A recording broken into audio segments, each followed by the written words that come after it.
Greetings, my friends. This is Josue Batista welcoming you to this special event of What and Why First Live. As you can see, I am not alone.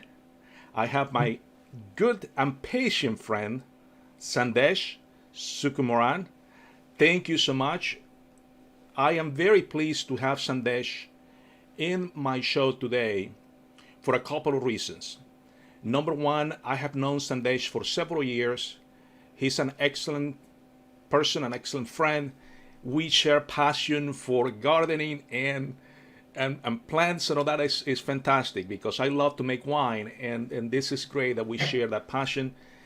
And then secondly, I have a lot of respect for Sandesh as a professional. He is a brilliant engineer, software engineer. He's an entrepreneur. He has been in the Pittsburgh community for a significant amount of time. And during that time, he has grown a business, he started businesses. He has a new venture that is quite exciting. And I know from my personal interactions with Sandesh that behind that is a vision and a passion for people to do better as professionals as well. So Sandesh, thanks again. You have been very patient over the last few days, helping me set all this live streaming, and I'm glad to have you here. So at this point, I want to start turning the focal point to you as to, number one, we're going to define briefly what are we doing here, right? What is this digitalization of top talent acquisition? Who is the audience? Why they need to pay attention? What are the challenges? What qualifies you to be, to be advising these individuals and leaders in that space? And also, you have a plan. And that is the most exciting aspect of this conversation. You do have a plan for individuals, that are leaders in that area, to do better. And to the point that you can almost guarantee that they're going to increase 7 times faster their hiring and identification of talent.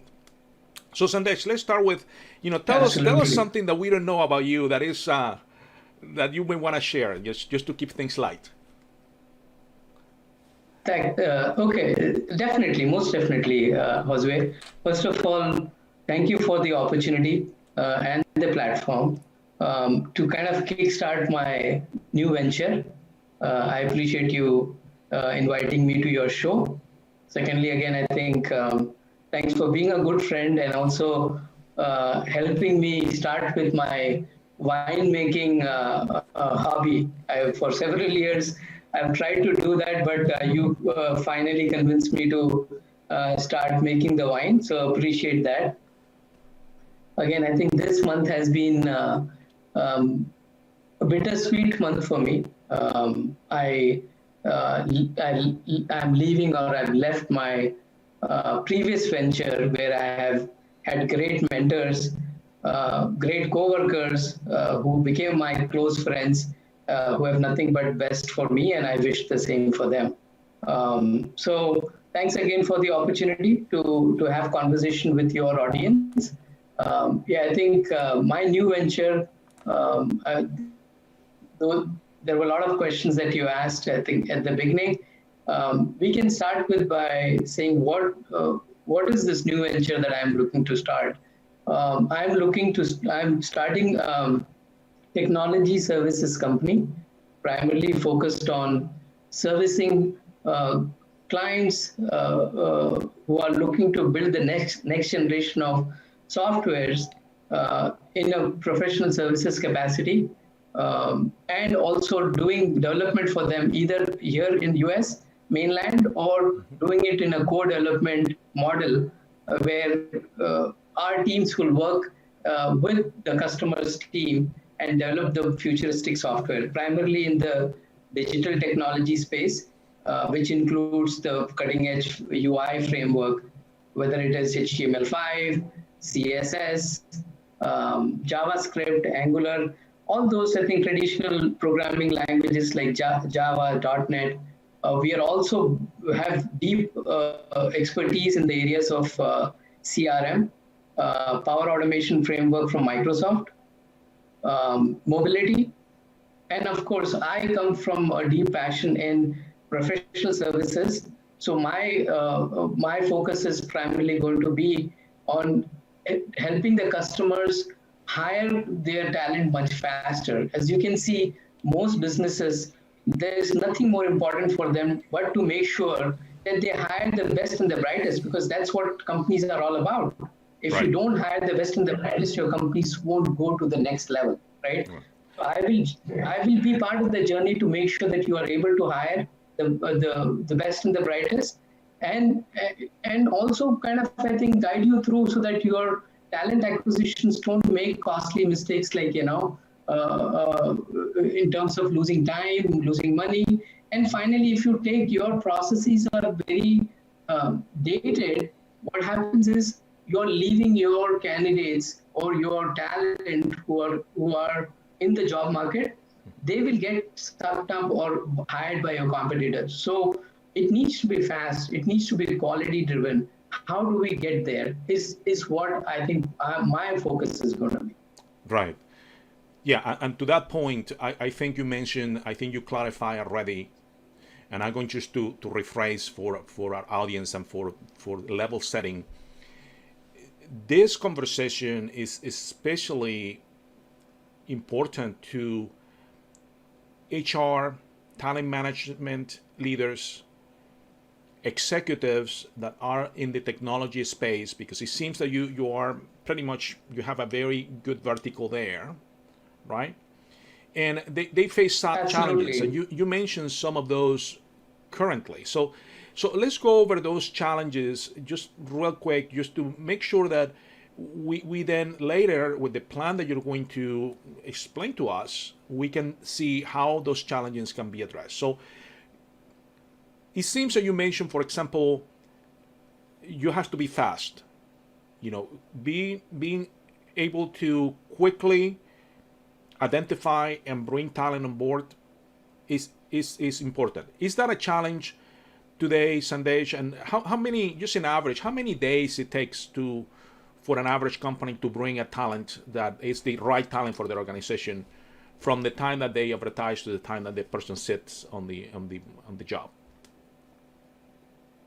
What I have seen, Josue, is it takes anywhere from the time the hiring manager puts out the requisition to the onboarding. It takes anywhere from 30 to 45 days if all the processes were followed up properly, right? Right. So, and with the digitization that is happening, that to me is slightly longer time. Right. The process that we have in place, we have measured the success factor to come down to almost like 7 days. You Right. could start and finish your hiring process within those. So we know that that is a challenge, right? It takes a significant amount of time. And then I guess from your introduction, the second challenge is, using my own words, you are flying blind. You may not have the right candidate until that person is performing already in the organization, that is past the 30, 45 day, right? And then you face that you may have to start all over again. Does that happen often, Sandesh? So yes, it does. I think like what you're Josue talking about is a very important point. Um, if you look at talent acquisition, like let's look at LinkedIn, right? 7 years back or maybe 10 years back, LinkedIn was almost as good as Twitter, right? People used to post most of their literature there, like their articulation was mostly text driven. Now, if you open LinkedIn today, I would say about 70% of the content that you see is very video and audio in nature, right? People post a lot of videos there. So if you look at, I think the challenges that talent acquisition faces today is it starts from the way you kind of, I think, put your thoughts, right? Your thoughts meaning your job description. What are you looking to hire for, right? So I urge you to go and open up Indeed.com or any of the major sites and search for any technology positions, right? And that's what I think talent is doing. Those positions, the way they're articulated, is pretty winded in nature. Like, you could see anywhere from 1 page to 2 page long descriptions, right? So what happens is engineers take that, distill it down, or even the recruiters or talent acquisition or other talent acquisition partners, they break it down into keywords, right? Those keywords then gets transformed into the way you either write a resume or the way you search those candidates, right? So that is where what happens is then when the end result of that is you get a stack of resume. I think that is what you're talking about, getting in blind with a candidate, right? Because that shortlisting process begins with searching for keywords, right? Those keywords is what the hiring managers end up sitting on their table, which is a stack of resumes. And then that is where I think the majority of the inefficiencies come in. Right. If that makes sense. I want to go more in Sandesh, detail. I think before moving on to the next that whole topic. transformation. Oh, I'm sorry. My apologies. Just to relate it to your last statement, I always wonder why sometimes I see job descriptions that are completely contradictory and sometimes confusing. Sometimes they ask for 2-3 different roles. So for example, I know anything that is project manager and it has a qualifier is 2 jobs. So if it's a technical project manager, when you read the description, they are not looking for a project manager. It's a coordinator, just a task coordinator that happens to be a very highly technical person. So why do they call it a technical project manager, right? And then you see some job descriptions that ask, hey, that person needs to have AWS certification, Azure certification, Google Cloud certification, and 5 years of experience on each. So is that because they're trying to cast a wide net and trying to find a purple squirrel? I mean, what is the thinking behind those confusing and contradictory job descriptions? Well, this is something that I feel is going on in the industry. Is there is no the traditional way the softwares were built is going away, right? Mm-hmm. The traditional waterfall-driven process is not efficient, especially for technology companies, right? They need to be on the cutting edge. At the same time, they need to be in a position to move their code faster, right? So when that happens, what happens is the roles kind of get intermeshed together. So a lot, like, you see traditionally you had UI developers, you had middle tier developers, you had integration developers and backend programmers and DBAs, right? So those were the roles. Now, businesses can't wait for a front-end developer to write a code, and then the middle tier or the integration developer to write their code in the middle and put it out. So those roles are getting mixed together, right? So the traditional way of writing the job descriptions are getting all confused. So people are kind of, I think, putting out everything and anything together. The most confusing to me, the description that I have seen is generally been around, like you said, project managers, right? UI UX seems to be one of those positions where it's very commonly misunderstood. Full stack engineers, DevOps, those roles are kind of, I think, like, SDET is again, I think, one of those roles which kind of, I think, makes everyone scratch their heads, thinking, what are they trying to look for, right?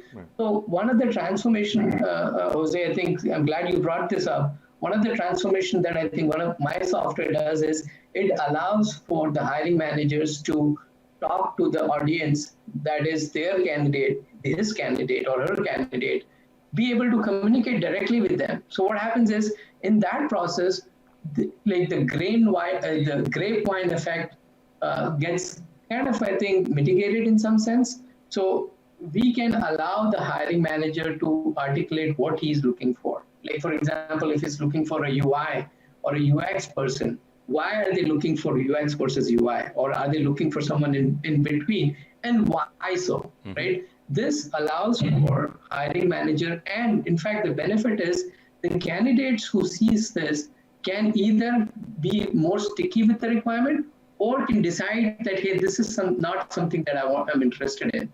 Hence, saving his time and the recruiter's time and the hiring manager's time.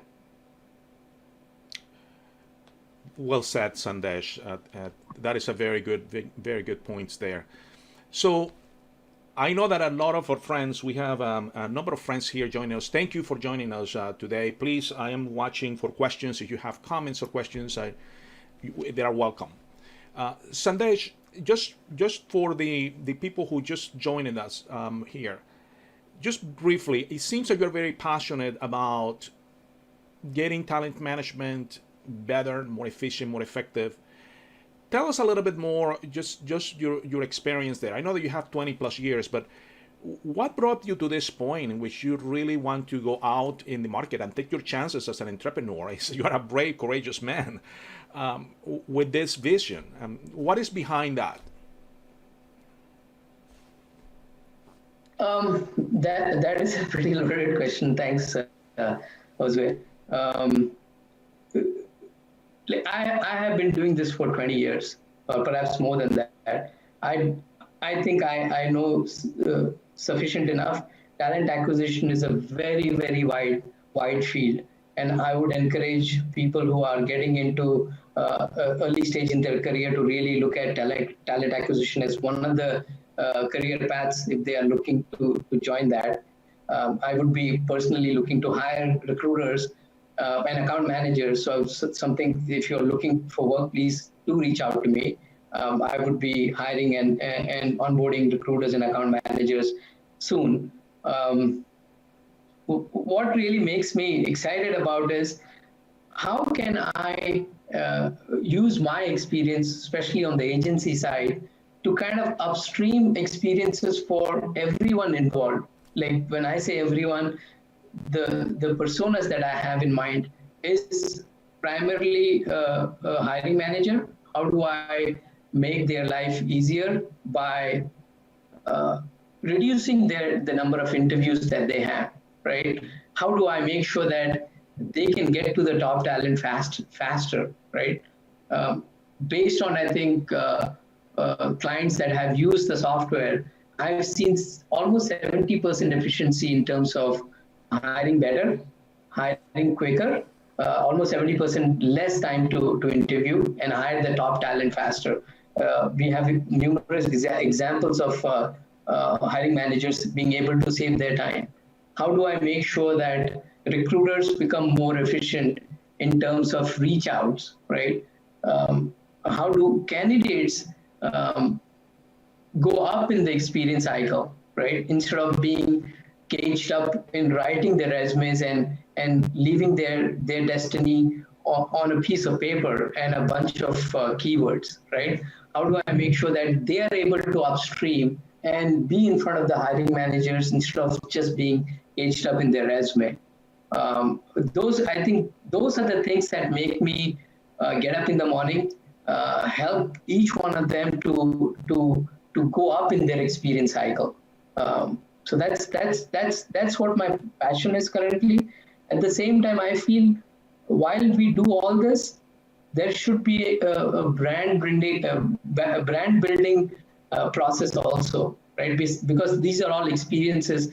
Bad recruiting really hurts the branding of any organization. Mm-hmm. So how do you build those brands so that when candidates are not selected, right? Because I can assure you, I was in those positions when I was not selected, right? Though I had the skill set, I was not hired. There was someone who was slightly better than me, right? So how do organizations make sure that they just don't look at recruiting or a position in a very binary way, right? For example, if a candidate came in, he was very good, but you found someone who was slightly better. How do you use that very good person, and not lose him, right? In an enterprise organization, what happens is there are silos. right? So say finance department or finance function is hiring for someone, there could be marketing team who could be hiring for similar talent, right? But because finance and marketing don't talk to each other, they lose on talent, right? So how do we make sure that there is a recommendation that plays in so that the silver medalist candidates can be hired much faster compared to like starting the process all over again? So those are the things, Josue, that I feel very excited, very passionate about. How do I make the difference for everyone involved, either if they work for me or even for my customers? Right, right. And Sandesh, that is basically what we want. When I heard from you at the beginning before this live interview, your vision for Outcome Logic, I immediately formed in my mind and said, wow, these are four things that really are important and anyone can apply. Basically, they can, I will suggest for them to consider Outcome Logic, of course, but they're very essential basic principles. So for example, let's just for the benefit of our audience, let's mention them. That is, do you have a plan that is 4 steps to it, right? So explain us briefly for us the step number 1, that is upstream yourself. If I hear you well, are you suggesting that the hiring manager actually explains to the potential candidates what the job is about? I am kind of smiling because that makes so much sense. But like my grandma used to say, it's common sense is no common practice. So tell us about the upstream yourself. What do you mean with that? So absolutely. So what is digital transformation, right? Digital transformation is not just making your user interface powerful, right? It's making the backend process that you do much better, right? So that is, to me, is digital transformation, is when the experiences of key stakeholders go upstream, right? You're right. If you look at it, right, traditionally, recruiting has been, or talent acquisition has been like a ritual, right? No one kind of, I think, talks about why are you doing that, right? So for in this, like we celebrate Thanksgiving or Christmas, right? And the key factor there is let's make really good food, let's eat it, right? No one is asking why are we eating, right? Why are we not taking that food to someone who's homeless and distributing and having it with them? No one is asking that, right? Similar to that, no one is asking how can we take that hiring manager who's very downstream in the experience life cycle, right?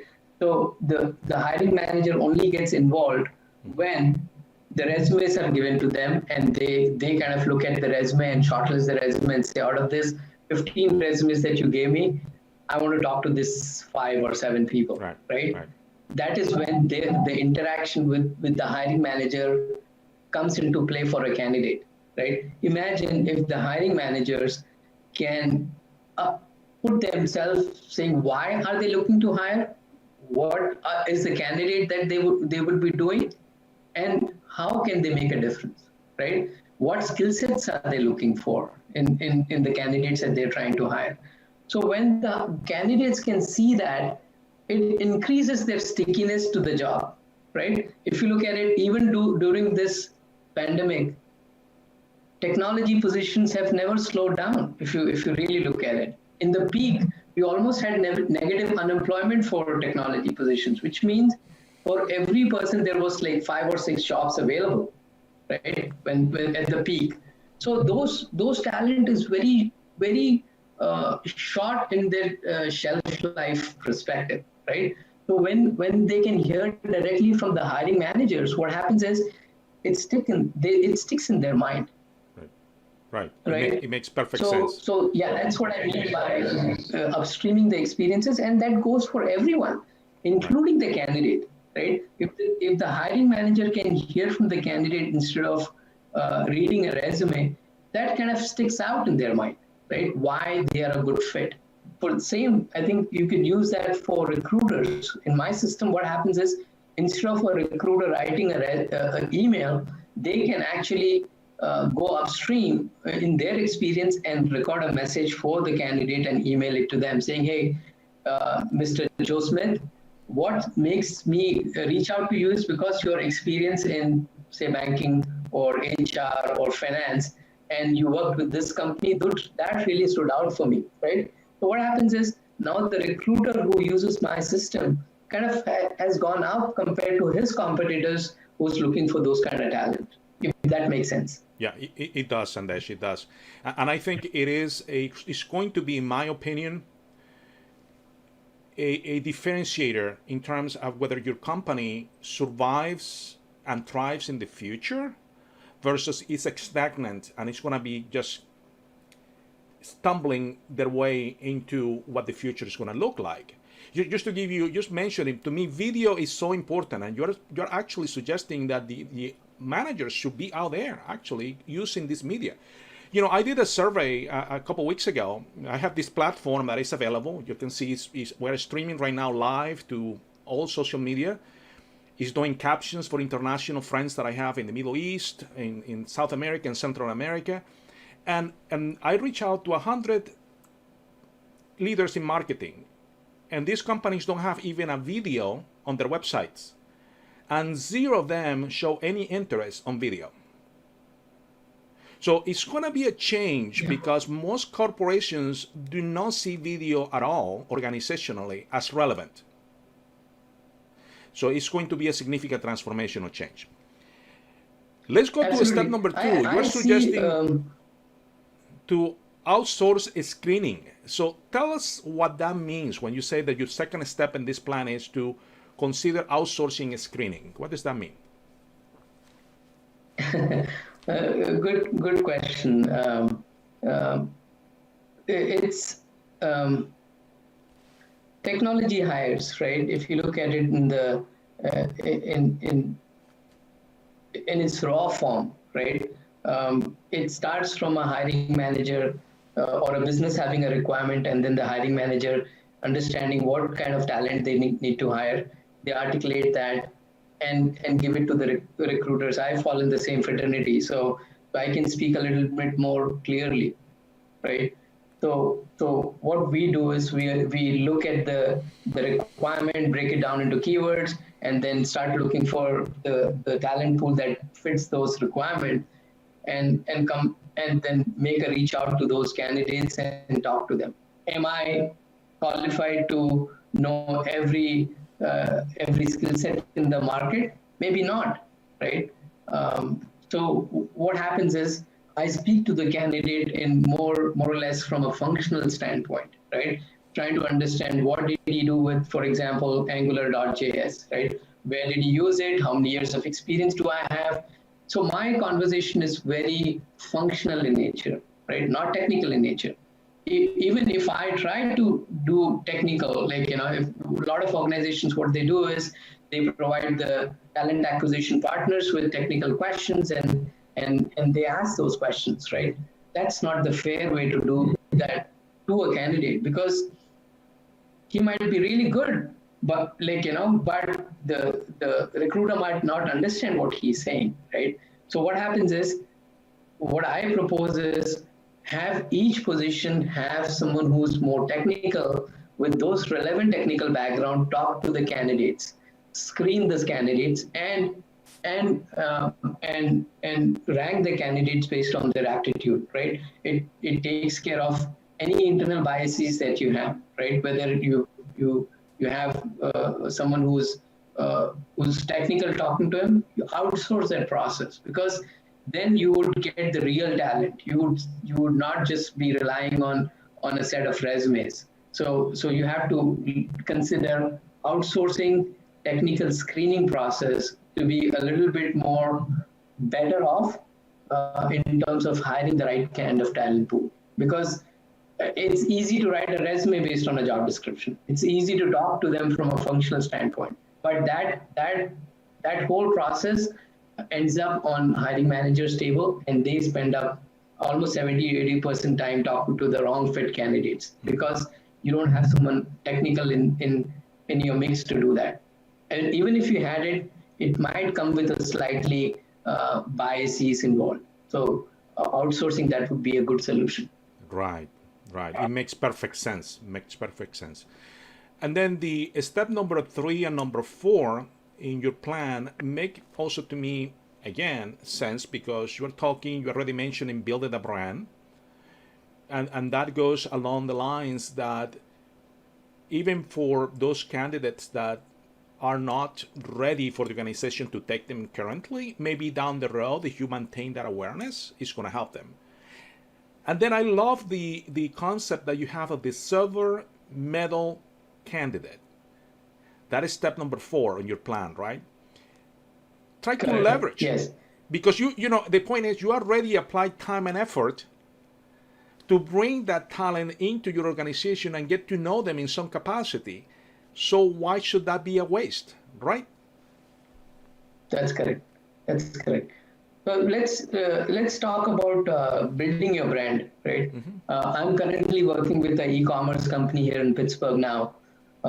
They sell eyeglasses, right? So and they have given me the opportunity to fill his positions. Now, what I am doing is I'm introducing that brand to any candidates that would be potential fit for that company, right? So when I bring that brand awareness, not only is the candidate kind of, I think, aware who he's going to work for. For example, I think on a given day, my recruiters try to reach out to at least 60 candidates on a daily basis. Imagine the power of your brand reaching out to them, right? Even if they were not they were not actively looking right now, but when they changed their mind, when there was an opportunity, whether it was in their control or not, a lot of times layoffs happen. It's not in our control, right? When that happens, when they are actively looking, guess what? The brands that makes the most impact, they will go to their site and apply, right? So it's very important that I think when you choose a service provider or a partner like any service partner, you got to make sure that they have that ability to bring your brand up so that when the candidates are looking, if they're currently looking, they're in the process, the stickiness really increases because they can know who they're going to work for, what are their vision statement. So I think that helps the candidate stay longer in the recruiting process. And not only that, if they're not currently looking, in future when they look, you would be the first choice they would make. Yeah, it makes sense. And again, this is a transformational process here. Because again, absolutely, most marketers, their message is for clients and consumers, right? If they're in a consuming retail, they're just, all their messaging is for whatever is going to bring revenue. But frankly, they don't have a messaging for the people that they want to attract to the company. You cannot use the same message. Hey, buy my soap. Oh, you want to work for me? That is not the message, right? For that audience. And that is the point that most marketers are just going SEO, use search engine optimization. They spend thousands of dollars a day on search engine optimization. That is their job, really, because nothing else. I don't see any message that is relevant to their clients or to their employees or to themselves as leaders. And now that is going to place them in a disadvantage. You are saying you need to brand yourself truly for the audience that you are looking for, which is the talent. It's a complete different message. It's a complete ball game. You may not even be qualified as a marketer to do that. And I think it's going to be a hard pill for marketers to admit that because they have zillions of years doing marketing, but they don't know how to talk to a prospective employee. Now, I'm going already over the time here. Some friends are still here. I'd like to cover the silver medal candidate. So tell us more about that. How did you come up with that idea of the silver medal candidate? Yeah, the idea was basically is how do we not look at recruiting in a very binary way, right? how do we not look at candidates like, okay, if he did not fit this requirement, that means he was a bad candidate. I really hate that idea. So the process was, hey, if there is no, in my book, or any talent acquisition professionals book, we should erase that there is bad candidates. There is no bad candidates. If you look at it, all candidates get a job, right? It's just that they are not a fit for that particular role, right? So when you screen candidates, you identify there are certain skills that they're really good at, or there are certain skills that they're not good at, right? So if you identify those good skill sets, and if you can match them, right? For example, if we shortlisted 5 people, right?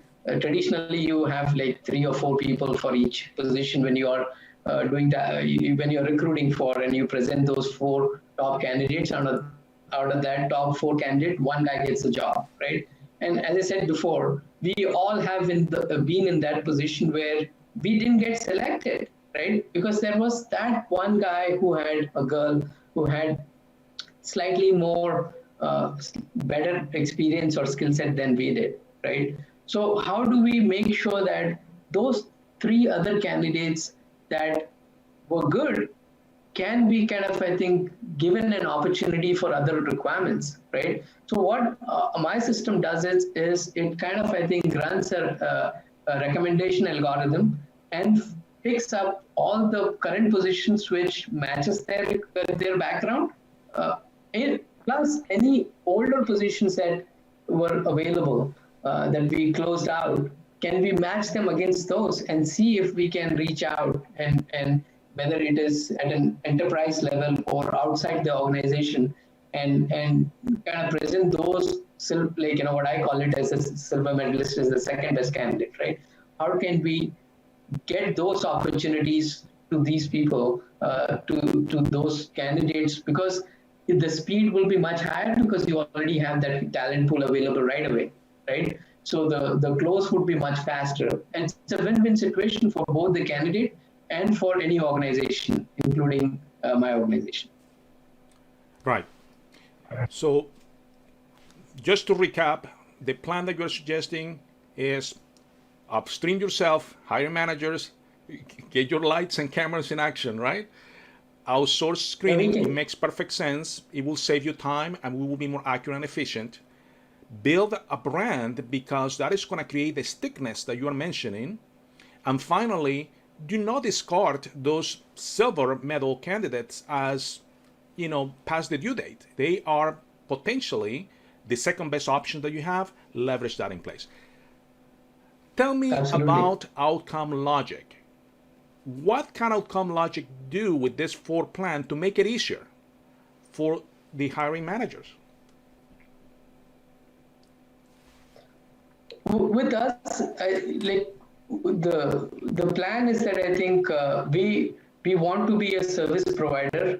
You're currently, say you're engaging with 5 other service providers who are not digitally transformed yet. They are still very archaic in the way they are doing business, where either whether it comes to developing your software, they're not asking the right questions, they're not agile driven.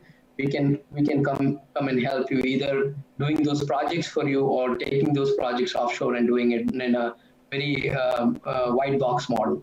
The other service offering that we have, we call it professional services or the staffing, is where we can really outbeat our competition by at least 70% in terms of getting those qualified candidates in front of you.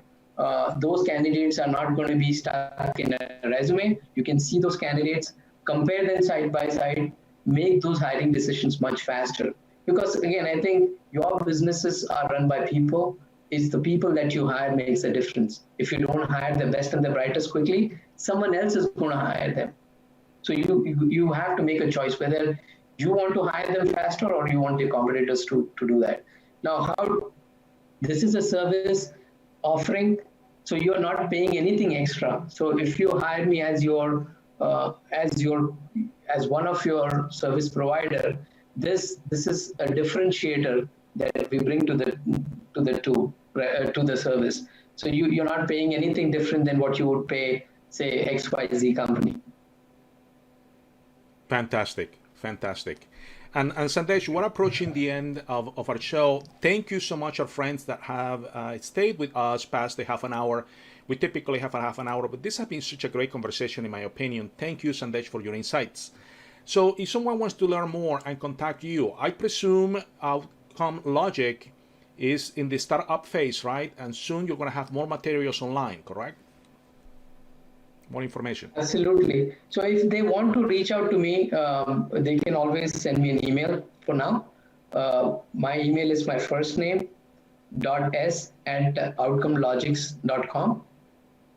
They can always reach me on my phone, 412-979-8111. That's my direct number. I can be reached there.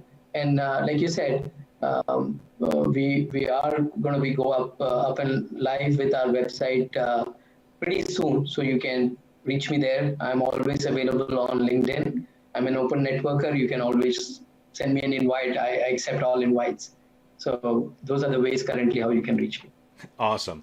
And I can attest, Sandesh, it will not take long for it to reply to you. So you are very connected on LinkedIn. Our friends can reach you from here. I'll make sure that I place your contact information in the comments for once this video goes in recording mode. And I wish you the best. I know this is going to be a challenge because every entrepreneurial effort has its challenges. But I am confident that your passion and your vision is solid, and I think a lot of people are going to benefit from that going forward, Sandesh. So thanks again for joining me today. It has been a pleasure. Pleasure for me and for our friends as well. Thank you so much for joining us. I want to acknowledge that a few friends make some comments, like Chav Jeffries. He's saying amen, Sandesh. So I think he's on pro of outsourcing and screening. I think you know Chad.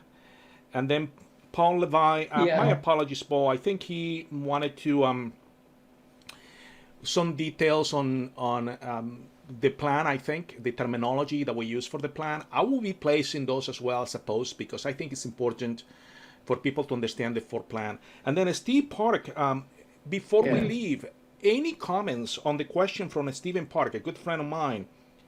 How do you deal with cultural fit? Because that is, in addition to the technical, I know that it seems that you are very efficient on the technical aspect and technical qualification, but going lateral to the cultural fit, how does that being addressed in your platform or your plan? So, as I said, it's talent acquisition is a very, very big field, and I personally don't think that I am an expert in all the areas. But one gap area that I feel is, I think, typically the inability to screen candidates technically, right? A lot of, I think, talent acquisition partners and can do the cultural fit part of it much better. But I think if you really wanted to, I think, take advantage of the platform, there are a lot of ways you can ask for cultural fit. You can ask those questions. But again, I think I've made those features available for you to kind of, I think, because every company would have different measuring yardsticks, right? So you could ask those questions and base your qualification based on that. Again, I don't consider myself as an expert on the cultural fit standpoint, but yeah, I think I'm a great resource if you wanted to engage with me on a technical side, you wanted to hire technical expert. We have about database of about 450 people in different skill sets who are associated with us from a technology standpoint. So I can certainly vouch for that. I don't claim to be an expert on the cultural fit. I just want to be honest with you. No, and that is perfectly fine. I think it's a relevant point, and I think your niche, your concentration, your expertise is extremely valuable. So Sandesh, thanks again. Friends, thanks for sticking with us for almost an hour. Much appreciated. And Sandesh, much thank you again to you, and it was great to having you today. Thanks again, Josue, you for helping me with this platform and reaching out to people. You're doing a great job. Please continue that. And again, thanks for all the audience for hearing me out. Very good. And thanks to all of you as well. And as I always say, until next time, cheers. Cheers.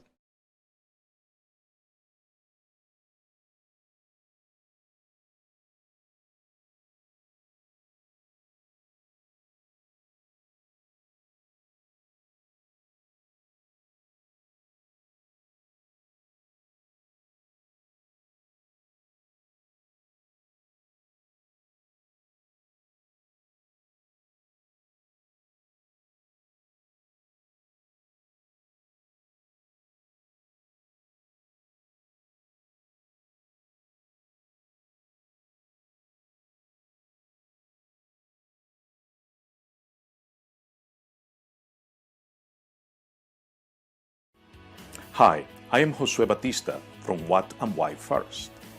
I created this video blog to share with you my thoughts about relevant trends in leadership, strategy, innovation, and value creation.